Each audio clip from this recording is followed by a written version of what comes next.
New year, top gear, race here. Gentlemen, start your engines.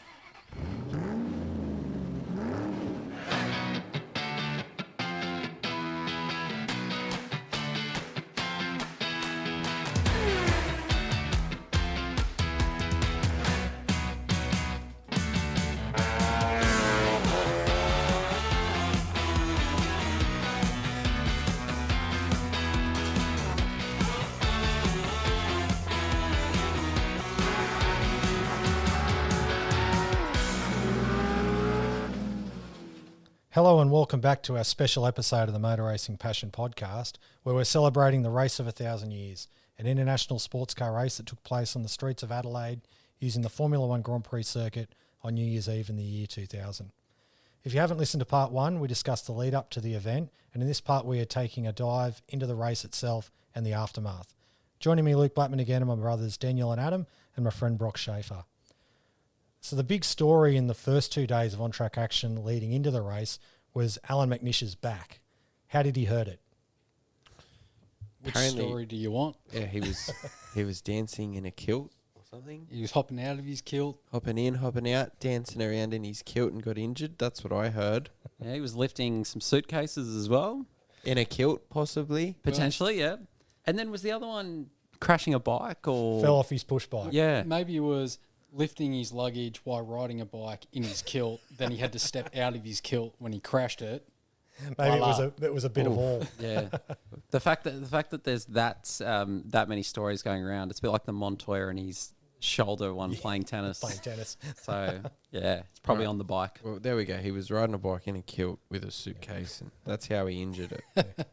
But, I mean, he was basically, it was between him and Dindo Capello to win the championship. They were in the same car, and McNish had only got ahead due to the interesting ALMS point score. Yeah, so he only had to do 25 laps in the race. Is that correct? Because they were driving together. Yes. One driver could get a bonus point, depending who set the fastest lap. I find it interesting that you have to have a lap requirement in a timed race. Yeah, that still happens to this day. That's interesting, Yeah. though, isn't it? Yeah.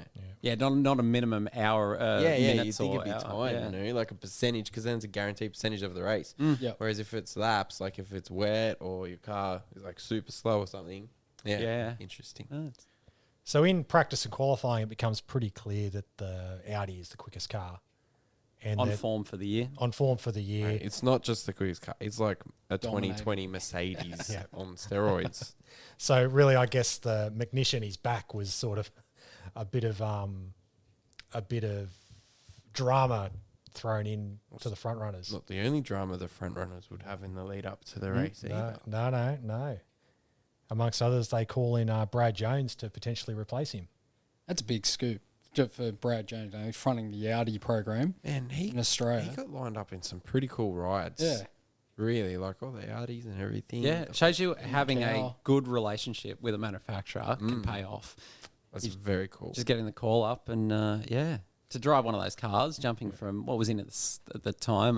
Aussie Mal. Yeah, Aussie the Mal Falcon, and just finished up with the Audis, the Audis. Superzeros. So you go from a front wheel drive 2-litre car, and to a rear wheel drive Holden Commodore into a panel sports car. Yeah. AU Falcon. AU Falcon. Yeah, sorry. Some say the best model. Not me.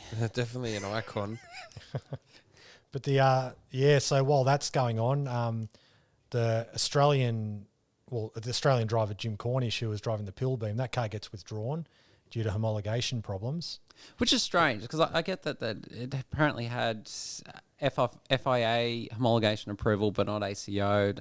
Why not just run the thing? That wasn't even an outright car. No, And it's but still- it got bumped into the outright class. What was wrong with its homologation?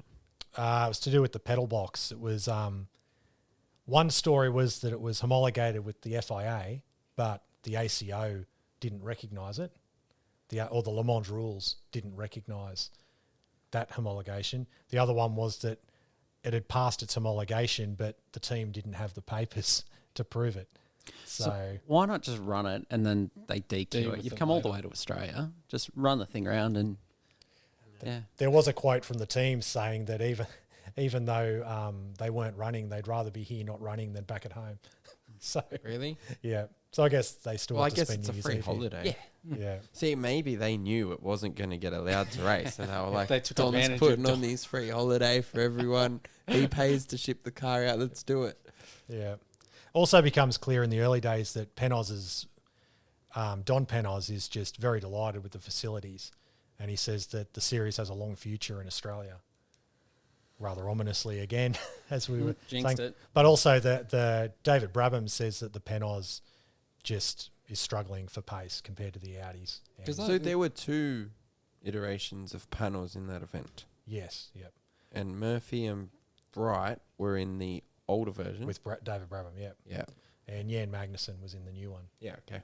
They were a fair way off the pace on the opening days, weren't they? Have you The seen the new one was the 2000 spec one was pretty good. I think it was Have about you a seen second the off. on board with the 2001? Because they ride on board with the Audi, and it's so smooth. It's like this seagull just gliding over the ocean, and then they jump on board with Brabham, and it's like a freaking pogo stick. Yeah, Like it just looks brutal. undrivable. Ultimately, it pretty much goes to plan the Audis lock out the front row in qualifying, and in the GTS class, the Vipers are very dominant in that. Oh, they were the a cool Orica car, Vipers, weren't they? Yeah, yeah, they looked good too. They did. That red colour scheme with the Yeah, man. white stripes up the Yeah. middle. Yeah, so it wasn't a fiercely contested qualifying session, but for a 6 hour, I suppose no one was looking to, try and steal the pole position away from Audi. No. That never in question. So then we come to race morning, and Dindo crashes the Audi And in the morning warm up. how often in big events do you see that happen these days? Wasn't it a suspension failure? Wheel fell off. Yeah, Yeah. it was Yeah. a car failure. Yeah. Yeah. And you know what? It was interesting as well that I found out is they recovered like almost no parts from the car, so everything just has gone missing. So it's in man cave somewhere in Yeah, South Australia. I think the marshal just scooped it up, launched it into the crowd, and it was just Yeah. But of all the things that So- could go wrong, So they skinned a They, crocodile in Yeah. Adelaide. Yeah. pretty much. It reminds you of the diamonds on the Jaguar nose cone Oh, that's at Monaco, and they crashed, and the diamonds just vanished. Yeah. Mm. So- ended up on the casino at Monte Carlo. Yeah, mate. So they were worried they may not be able to fix the car, but it ended up the monocoque wasn't damaged. So they were able to repair it, and then Alan McNish was able to take the start because they'd worked on his back throughout all Saturday. Because he didn't drive it all on Saturday. Not on Saturday, no. And he'd only done a few laps on Friday. And Brad Jones drove it on Saturday. He got some laps late in. Saturday, and he did a bit of the warm-up as well. Yeah, he got to. I think his best lap was about 6 seconds off, which is pretty respectable for being thrown in at last. Because he would have Yeah. had to do minimum laps to be included Mm. into the That's into probably the all event. it was. Yeah, Just to just roll around and don't bin it. yeah. We'll come to that in a bit, Brad Jones driving, but at the start, it's an all-Audi front row, and Frank Beeler initially takes the lead, and the two Audis just take off. It was- David Brabham gives a bit of chase early, but It was kind of just rolled off the start and just pretty much got into line in the first half of the opening lap. Yeah, McNish just pulls into line behind Beeler. I think it was who opened it, yeah. and which is a smart move. Yeah. Like Well, feeling out his back. yeah. So Brabham gives chase, but he just slowly loses a bit every lap. And as it goes on, McNish starts getting right up onto the back of Frank Beeler. it's an interesting battle that because McNish is all over the back of him. The seagull kind of motion that you were saying how the Audi was gliding part changed a bit when McNish is bouncing from side to side. He's stepping the thing out. But ironically, when he puts the move on Beeler kind of just coming out of the hairpin into that double left, he just kind of opens the door around some back It's markers. like he gets out of his way. Yeah, that looks sus. Reminds me of a saying, the 1981 Formula One World Championship finale, that when Nelson Piquet comes up behind title rival Carlos Reutemann and he just pulls up behind him, outbrakes him, passes him. Nelson Piquet was quoted after the race. He said that I came up behind Reutemann and he opened his legs. I mean, that's pretty much what Beeler did. He just came out of the hairpin, pulled right, and McNish just went underneath him. Do you think it may have been him? He would have obviously known McNish had back issues and he had to do his 25 laps. Do you think Beeler was like, I'll let him go. He's probably going to, come towards the end of the 25 laps. Something might happen to his back. I'll just let him go. He's going to hop out of the car. Then the other driver has to do the majority of the other. I think he just had that much pace. Yeah, I think if anything, Beeler was probably like, he's all over me. What's the point? I mean, McNish probably wasn't going to try and have a deep dive at him, but Beeler was probably like, he's annoying me being behind there. Yeah, it was in traffic. It was, but yeah, no, it was probably the most interesting sequence of the race. Well, yeah, because McNish takes the lead and he just takes off. Yeah, end of the second lap, the brand new Panos, enters the pits and never to be seen again. Yeah, Ominous Ominous. start. Thank you for that car, because that sums it up really. Yeah, and I mean, by the 2 hour mark of the race, McNish is leading Beeler by nearly 1.5 minutes. Yeah, that's 2 pit stops in. Although Beeler had lost time, he ran into Bob Wallach's Porsche, which spun the Porsche right around, and Beeler lost a bit of time. Brabham he nearly had a crash with Boris Said, coming into I suppose it'd be down Wakefield Street. Well, yeah. He squeezed him he got some air over the wiggle strip too. I mean, you'd almost swear nowadays someone did that, they'd pull into the pits and replace a nose or replace. I mean, Brabham just turns around and gets going again. No, that wasn't very kind of Boris. Yep. Brad Jones, who we touched on earlier, he did have a bit of a participation during the opening part of the race when he was helping out in the Audi pit stops. So he'd belt the driver assistant, yeah. But, yeah, I mean... Brabham was kind of hanging in there, but, yeah, as I said, like miles back, well over a minute back, but just kind of holding strong in third spot. And the field starts falling apart behind them. Like both the Dam's Cadillacs are out. This was common back in those days. Yeah. They were so disappointing, those Cadillacs. They looked mint and they weren't particularly fast, but I was like, they were the 2 cars that you think you could have hung in there, and this was the type of event that was made for them with the high attrition. Yeah. But no, they were gone very early. Yeah. It almost seems that 3 hour mark halfway through the race, that's when talk about Dam's Cadillacs there, for it there, from it there, and the other panels with Cato when it snaps a drive shaft. Yep. For it there. So it all seemed to take off. Was I correct? They pushed that number 2 Panos back into the pits from the front straight. Yeah, it happened on the front straight. Yeah. Incredible. What's wrong with that? Well, I was like, shows you the time 20 years ago. But yeah, I was watching that going, is this for real? Well, also around half distance, that's when the second placed Emanuele Piero Audi crashes into the wall.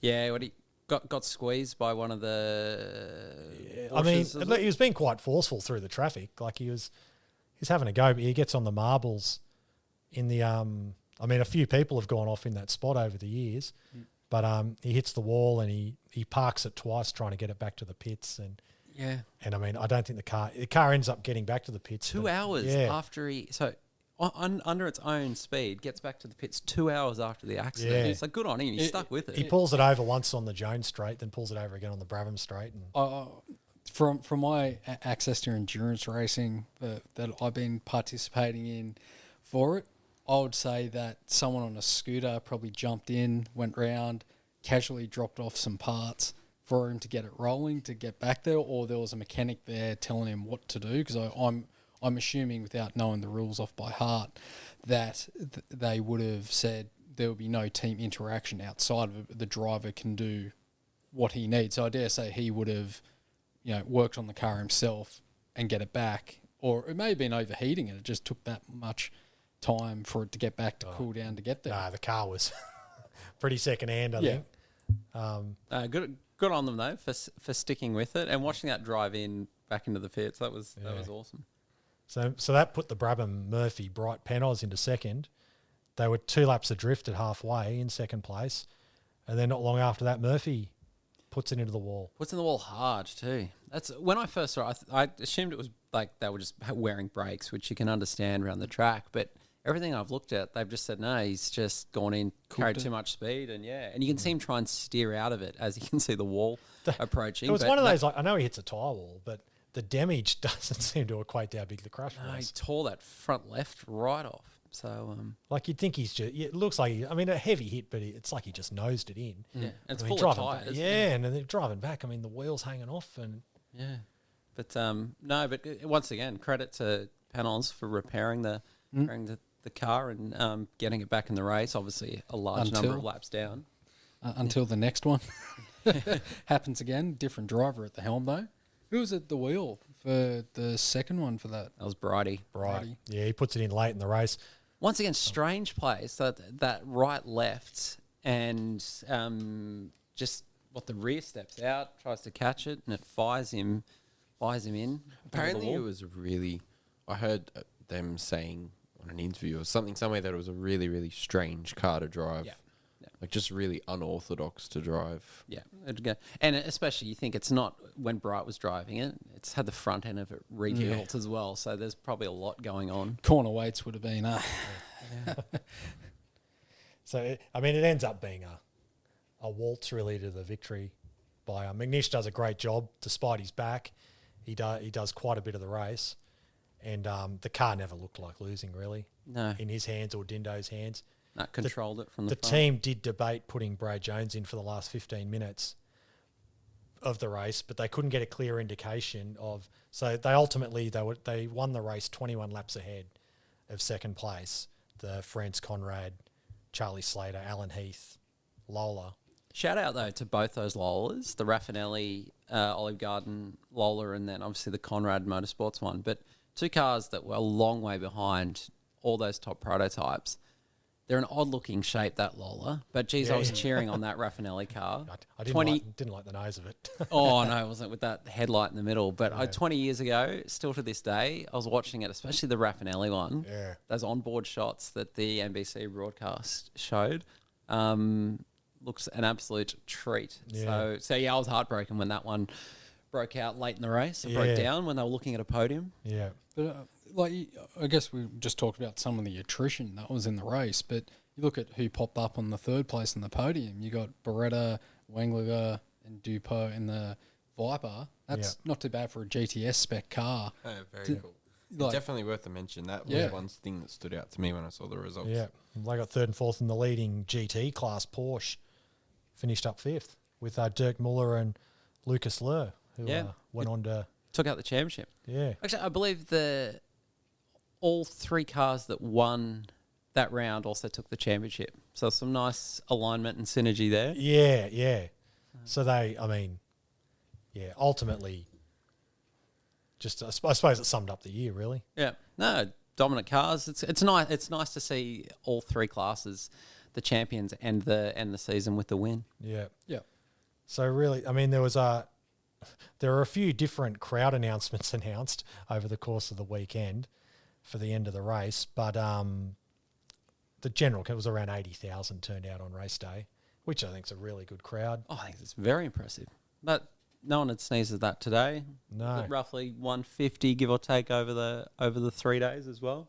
And if you watch the tape of the race, the stands are full. There's No, it looked great. Looked really good. But it wasn't a great race. No. But the event. It was good hype. Yeah. It was a good idea, but it was a crap race. Bit of a fizzer, really.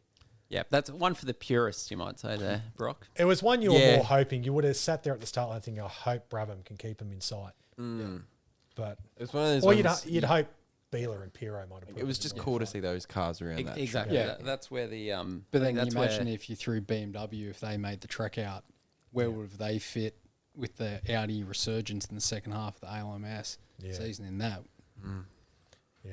No, it would have been interesting because obviously they would have been closer to put a bit more pressure. Like they wouldn't have had the speed for the 77, but at least they would have been closer to put that pressure on. Yeah. Bit of scoreboard pressure.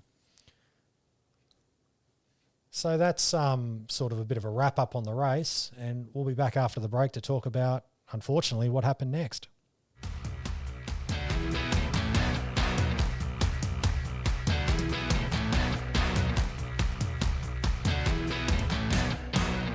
Waiting for another episode to drop?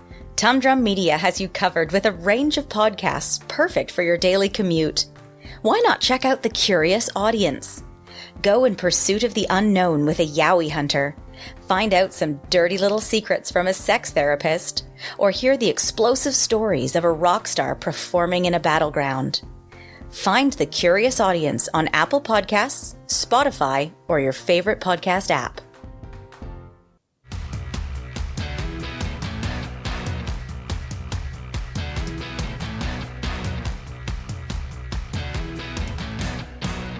Welcome back to the podcast. So we've just gone over what happened in the race.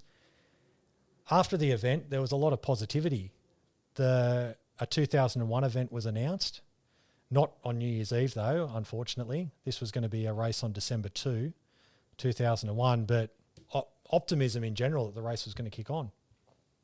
Yeah, and I think from everything I'd seen at the time, and I was really excited to see where the event would go 12 months on. And as you said, that movement to December 2, I think looking at your BMW and your Corvette examples, just moving it back that month, still at the end of the season, but not on that fringe of the 2 years. I thought it was a positive move. Yeah, I mean, especially as you had some new manufacturers talking about coming in at the time that and with the plan of an Asia Pacific series, could have maybe got some of the Japanese manufacturers back interested in the series in like long term looking forward. Yeah, definitely. And do you know what I mean? Just a bit more of a foothold you were hoping in the Australian market that with a number of Australian competitors, the Nations Cup Championship in Australia just growing that little bit more. The avenue for more crossover from Australian drivers and teams was there as well. Could have been the sports car festival in December. Yeah. There's a slogan they could have used for it.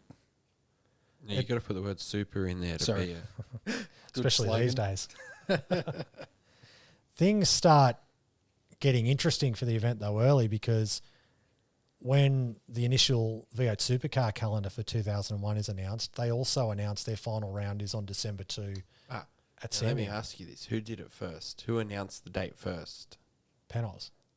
Right. ALMS. So it's like 2015 Bathurst 12 hour. All over. Exactly like it.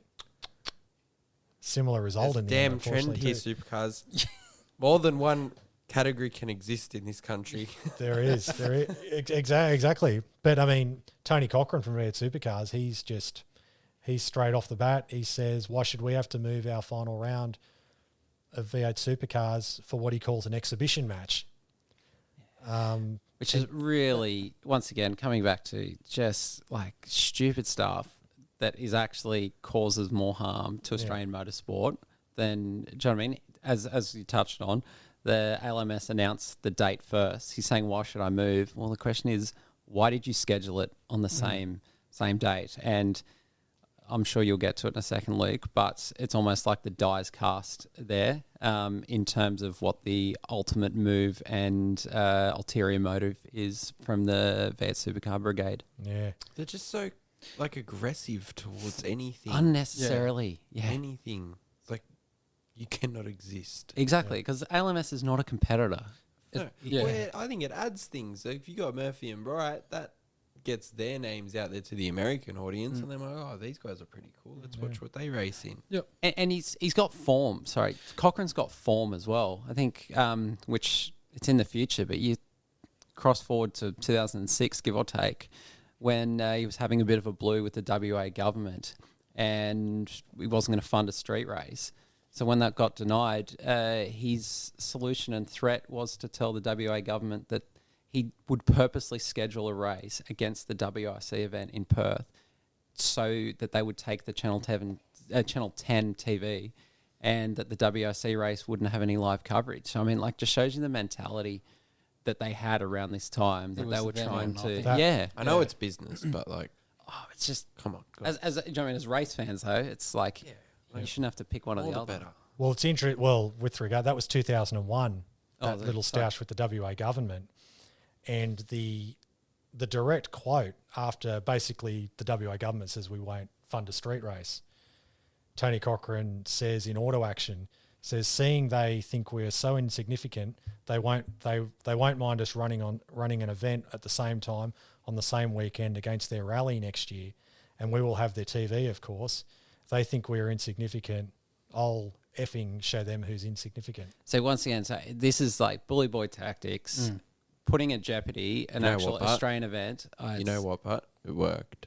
Well, and we'll get to we'll get to that. Yeah. We'll get to that. And yeah, no, this is the thing. It did have influence, but I'm like, look at the Australian market now. We have no international sports car race. Well, we have the 12-hour We do. only because supercars. Well, We're like, and there's another stage. we will own it, Yeah. and then you can run it.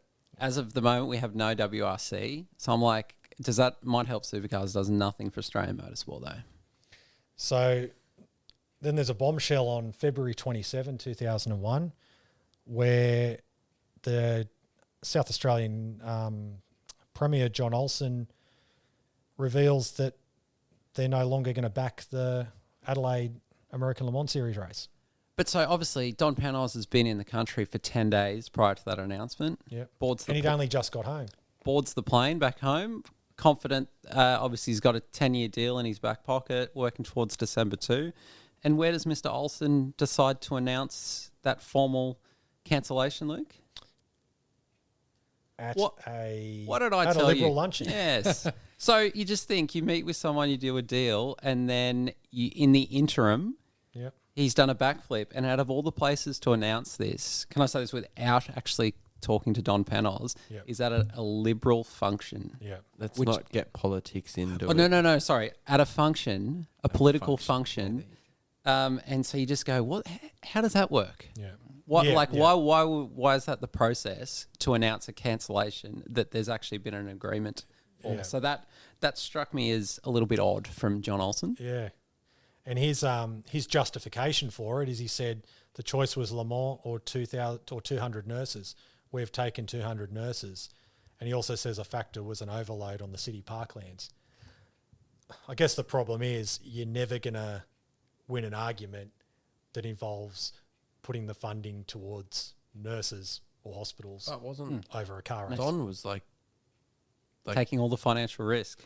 Well, yeah, that's a good point because another part of it says that there were rumours it cost the South Australian government $8 million. But yet it's also mentioned in another place that, they took all the risk. Yeah. The Panos Motor Group. Yeah, so once again, strange. Like, and like Jamie could be 100% right, but that's also the race versus nurses argument is also one that you don't want people to argue against. Like, Jamie, you use that as a straw argument, so no one's gonna. Exactly. No one Yeah. can argue it because you're never going to win it. But what I'm saying is there doesn't have to be a whole lot of fact behind that as well, because you're not going to get quizzed hard on it. No. Yeah.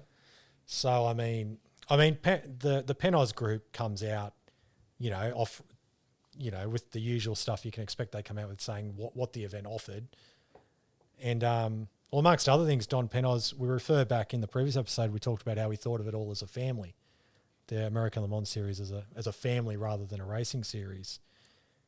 And he says that he brought his entire family of 26 out to the race, and that he'd had a draft contract confirming the race for 4 more years. Yeah. So. And you throw into that as well. So Dean Rainsford, who's obviously Cooper's Brewery, who are an event partner of Don Panos in running the event, he was quoted as saying that he was aware of outside influences that may have prompted the Premier's statement at that political luncheon. Yeah. So we're not doing the Clipsal 500 if you guys correct. run this event. Yeah. So you kind of move, like, look around and you go, well, you've got a prominent, like, Cooper's obviously very proud Adelaide South Australian company, and citing some external influences. We're looking at the WRC example and that kind of antagonistic and fighting, and you go, oh, I wonder what some of these, or who these external influences could be. Yeah. It'd be interesting to know, because obviously we're all just speculating and these are all just rumours that have filtered through over 20 years or so, but it'd be interesting to know what actually Isn't there a bit of form that, rumours or, information that's come out that it's not the first time for a event at the Adelaide Parklands that a prominent category was pushed off the bill after it was agreed? Wasn't it something super touring? Was it 99 or or even 2000 Super Tours was supposed to be part of the 99 Adelaide 500. Invited by the government, though. The government wanted them on the bill. An early plan for it, they were going to be part of it, but they were going to race Saturdays. Supercars would race Sunday. Yeah. And they got vetoed. Something got changed. TCR, was it TA2's been in recent times? TA2 got up in the end. Year. Yeah, but wasn't there was some conjecture Something, about was it intellectual property rights over body panels for an American category. To Brock's point, I agree. Like we're going through all these quotes and different articles around the time, but I think it's fairly obvious that from a V8 supercar or a Vesco point of view, they didn't want two races in Adelaide, and they wanted to be the only show in town. And I guess to close this as well, unrelated, but John Olsen, South Australian Premier at the time, a few years later wound up working for Vesco. Yeah. Was brought on by Tony Cochrane.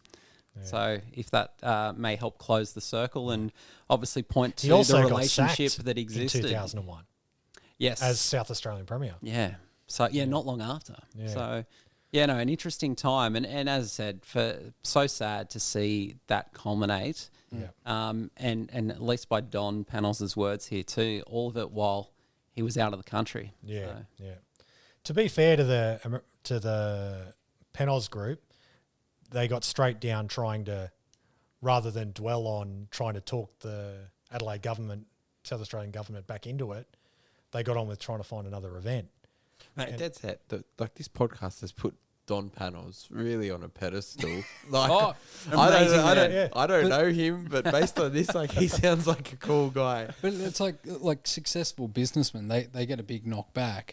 Yeah. They, as you said, you didn't sit and dwell on it, the Panos group, but they go back and go, "I'm going to show you. It seems look what to I'm me. going to try and do." Seems to me this dude is just like, I just want to race in Australia. It's cool. Yeah. Let's just have a everyone's race. I'm trying to invest tens of millions of dollars, and people are standing in my way. Don't you want my money? He's like, let's just have a race. You know, like it's Yeah. Do you not like finance? Yeah. super cool. What a legend. Sandown, through the then promoter of the track, John Davison, proposes to host the race in place of Adelaide, but on the proviso it's a December 9 race, a week after the original December 2 date, because that's when they're holding the Clashing V8 Supercar event. But he states that Sandown is willing to host it, but Panos must underwrite the whole event, which I would say he probably would have. And it would have been a Potentially. significant less cost than doing the street race. So, And no disrespect to Sandow, but I don't think that necessarily fit in with the Le Mans vision that we talked about earlier that Don would be going for. Did it receive like good sort of feedback when the Group C cars ran there? Not really. No, it wasn't not a big crowd. The layout didn't really lend itself to great racing. I know the drivers didn't really particularly like the Sandown Grand Prix track, which I assume is what they would have used. The bit that cuts out Dandenong Road. when did they get ripped up? 2002. Oh, right. Okay. Because They realigned the horse track in 2002. If they started, but they hadn't used the Grand Prix track since probably this Australian Superbikes when they supported V8 Supercar rounds in 98 or 99. It probably hadn't been used since then. But That was only being used for bikes because the bikes couldn't go down Dandenong Road. How do you think the race would have panned out if it went on the current layout that we've got today? It would have just been two straights with the flip-flop over the top. And there, how do you think the race would have gone down if it did go there? I don't think it's don't the think it sort would of have made a track difference. that lends themselves to those sorts of cars. Is it? Yeah, I think it'd be fine, but I just don't think it played in with the overall, kind of Le Mans take, whereas a city Mind you, race. neither does Adelaide, really. From a track, I mean, it was a... It was but that you think the Formula One and that kind of connection. Yeah. There's a sort of mystique about street There you tracks, go. isn't there? Where even if it's a crap race, they're exciting to watch. Okay. Well, ultimately, a street race is what comes up. And an interesting one at that, actually. Interesting location. So they did a deal with the New South Wales government to hold a race scheduled for December 8, so a Saturday, 2001, in Homebush on the Olympic precinct. Just a year after the 2000 Olympics. Perfect timing. 8 years before the V8 Supercar race got up on the streets of Homebush. Again, a good idea. Yep. So the deal was for a 4-hour race with 90 minutes at night. So I would assume, December sunset would be about 8 o'clock. Yep. So probably you're looking at a 5:30 to 9:30 sort of race. Mm-hmm. Would have been amazing. And David Brabham gets quoted again for a new local race, saying Adelaide put on a fantastic event, but Sydney will be a great place to hold the event. And interestingly, December 8th, not December 2nd. So Yes, Yeah. yes. Actually, that's a good they've point. pushed it 7 days forward of Yep. the supercar Working event. solution. Yep. Yep. But as goes with motor racing, it's never everyone's looking out for themselves. With the race announced for Homebush, the Australian Racing Drivers Club, who run Eastern Creek, and the Bathurst City Council, who at the time were going for funding on getting the pits and facilities improved at Bathurst, they questioned the funding for the Homebush race straight away, with Bathurst Mayor Ian McIntosh saying, "I would hope it would not be taking money that could have gone to Bathurst." And the ARDC comes out saying it's concerned, but can understand why the New South Wales government would be interested in a race at Homebush. And also, it also says, ARDC also said that they were interested in negotiating to hold the Le Mans race at Eastern Creek, which would have been awesome. Yeah. Same issue you have though with Sandown. Yeah. But they said if the Le Mans race did go to Homebush, the ARDC wanted to supply services and their experience and everything Makes to sense. get something out of it. And it also says the ARDC were vehemently against a V8 supercar race at Homebush. Why is that? Well, ultimately they lost their round. Yeah. Yeah, I think it was used as if we get a Sydney round, we won't go to Eastern Creek anymore. Which is ultimately what happened in 2009. Which is Except interesting now, because it's a government-owned site at Eastern Creek that ARDC run on behalf of the government. So, it's interesting on that fact. Yeah. So everything seems like it's all set to go. The new finale on December 8th. And then all of a sudden, the race gets cancelled. Because... Hang on. Why did the race get cancelled, Daniel? Have a guess. I'm going to guess publicly it was announced because of a certain type of frog in the area. Incorrect. Adam, why do you think the race was cancelled? Outside influences? Incorrect. It was cancelled because of a frog. Daniel was correct. But I don't fully believe it was cancelled because of a frog. I think that was I believe that. I reckon it was a convenient thing that they could announce. I don't know, man. But it's Oh, you interesting. think they just backed out of the race? Well, the frog Yeah. the frog egg didn't just appear in 2001. The frog's no, been it's there a- No, for... but they didn't know they were there. Maybe it was a nest for there, and maybe with all the recent development, that sort of frog had been under threat or something. So they spotted a green and golden bell frog, which was on Australia's list of vulnerable species. I'm going to look And up the that frog, and we'll just give a description of what it looks like as well. And while Brock does that, the frog had forced the redesign of the Olympic precinct in 1993 for the 2000 Olympics. Yeah. But yeah, no, you think it was... Well, no. So I guess my point is, it was there before the Olympic site was built, and they were able to turn that thing upside down and put hundreds of thousands of people through there for a day. I don't understand, and nor do I believe that stopped a car race in 2001 when it had the Olympics. So it existed pre all these events, and so Because- I think it was just convenient, again, to prevent going into the real details. Because it was rumoured when supercars went there, they had a similar issue that got brought up again about the frog being there, but the race went ahead. Yeah, the government found a way around it. Yeah. So, Well, the frog, for everyone wondering, it just looks like a normal green frog. And some of them have a bit of gold on them. But, I like frogs. Yeah. I like animals. Yeah. It's all right. Well, there's nothing against vulnerable species, but like if it was there, as Daniel said, 93, I think outside influence has come into it. So with that, Penoz basically says they think it's a solvable problem, but there's not enough time, and calls an Australian trip off for 2001. And ultimately with that, after 2001, the American Le Mans Series doesn't go to Europe anymore. It did 2 races there in 2001, but after that just sticks to America. And the dream sort of ended after that. Sad. Can I just throw in one thing, though? It didn't quite have to end. No. In 2009, the A1GP reneged on their deal to race at the Gold Coast Indy after the Indy cars finished.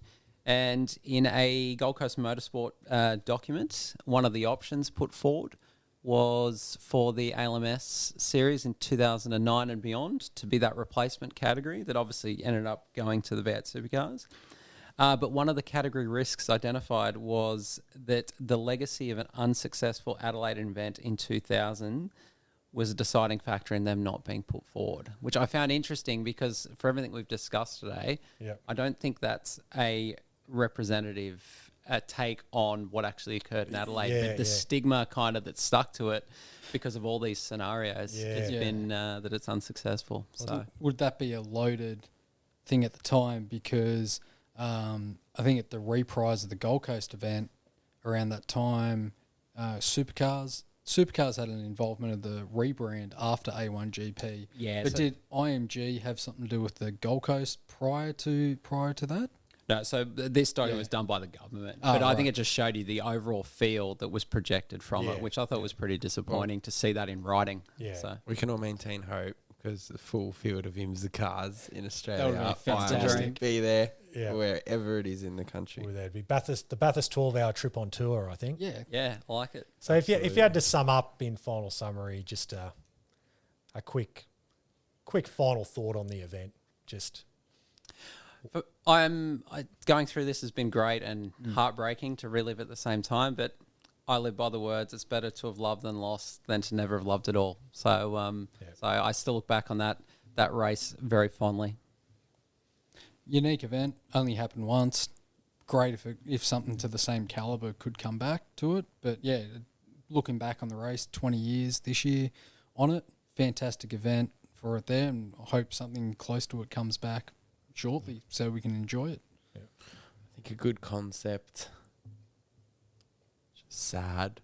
Yeah. Just sad, really. Unfulfilled. Unfulfilled. Yeah. Sad. And God himself, please come back. Yeah, I feel for Don Panels too for Don. putting Sorry, Don. so much work into it. And IMSA, please, I want to see those GTLM Porsches, please. And I'm just glad that the race ultimately wasn't decided by a kilt. That's Yep. that Or is a a bike. positive. Or a luggage. So, in final question, did Brad Jones win the race of 1,000 years? No, he did not. Okay. Well, that's that then, guys.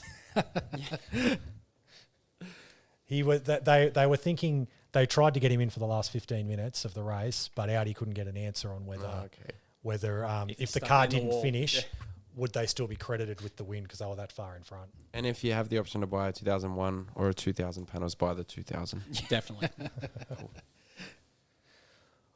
Well, that wraps up our look at the 2000 race of 1,000 years. Join us for part 3, where we have a special interview next episode with someone who was at the event.